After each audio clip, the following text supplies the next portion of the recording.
ሰባተኛው አገራዊ ብሔራዊ ምርጫ የሚካሄደው ብልጽግና እንዲያሸንፍ የምንሰራው ብልጽግና ማሸነፍን ብቻ ሳይሆን ምርጫው ፍትሃዊ፣ ዲሞክራሲያዊ፣ ተአማኒነት ያለው በሰላም የሚጠናቀቅ ምርጫ እንዲሆን ነው የምንሰራው።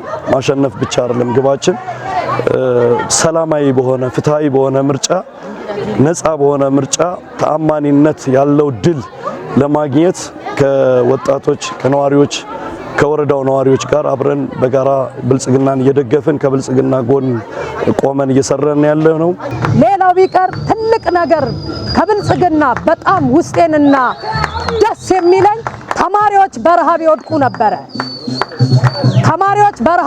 ነበረ። ዛሬ ግን እግዚአብሔር ይመስገን ለብልጽግናችን ዛሬ በቀን ሁለቴ ፍሩትም ምግብም እየተመገቡ ከሰው እኩል ሆነዋል። ዩኒፎርም በ9 አይነት ክር ተሰፍቶ እኔ ራሴ ያለቀስኩበት ዘመን ነበር። የልጆቼን ልብስ እስከ መስጠት ደርሼ ነበረ። ዛሬ በብልጽግና አንድ ስለሆኑ ብልጽግናን እኔ እወዳለሁ፣ አከብራለሁ። ወጣቶች የስፖርት ማዘውተሪያ ስፍራ፣ የመዝናኛ ስፍራ፣ ለአዋቂዎችም የምርምር የሌሎችም ጊዜያቸውን የሚያሳልፉበት የሥራ ዕድል የሚያገኙበት ወጣቶችና ሴቶች በሀገራቸው እኩል ተጠቃሚነትና ተሳትፎ የሚያደርጉበት ነው።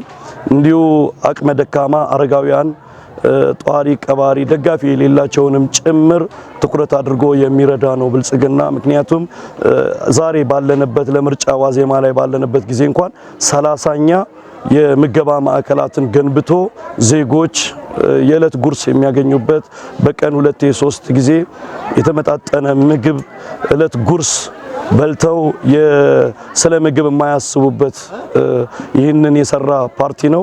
ትምህርት ቤት ላይ ተማሪዎች ለምግብ እንዳያስቡ ሁሉም የምግብ ዋስትና የተረጋገጠበት ነው። ትምህርታቸው ላይ ብቻ ትኩረት አድርገው ለነገ ሀገር ተረካቢ የሚሆኑ ወጣቶችን ዜጎችን ለማፍራት በተረጋጋ መልኩ ትምህርታቸውን እንዲሳተፉ የተመጣጠነ ምግብ እያቀረበ የሚመግብ ፓርቲ ነው። የመማሪያ ቁሳቁስ ደብተር፣ ዩኒፎርም ሌሎችንም አሟልቶ እየሰራ ያለ ነው። እንዲሁ ብልጽግናን ደግሞ የምንመርጠው ሀገራችንን ስለምንወድ ነው እንጂ የፓርቲው ፍላጎት ብቻ አይደለም። ምክንያቱም ሀገራችን የምንወደው ብልጽግና ሲንጓተት የነበረውን የህዳሴን ግድብ በገባው ቃል መሰረት አጠናቆ አስመርቆ ለስራ አብቅቷል። እንዲሁ ደግሞ ቃል የገባውን የጀመረውን ማንም ለመናገር እንኳን ይፈራው የነበረውን የቀይ ባህር ጉዳይ የወደባችንን ጉዳይ ብልጽግና ደፍሮ ጀምሮታል። አጠናቆት ደግሞ የወደብ ባለቤት የባህር በር ባለቤት እንደምንሆን እናምናለን። በቀጣይ 5 ዓመት ውስጥ ብልጽግና የባህር በር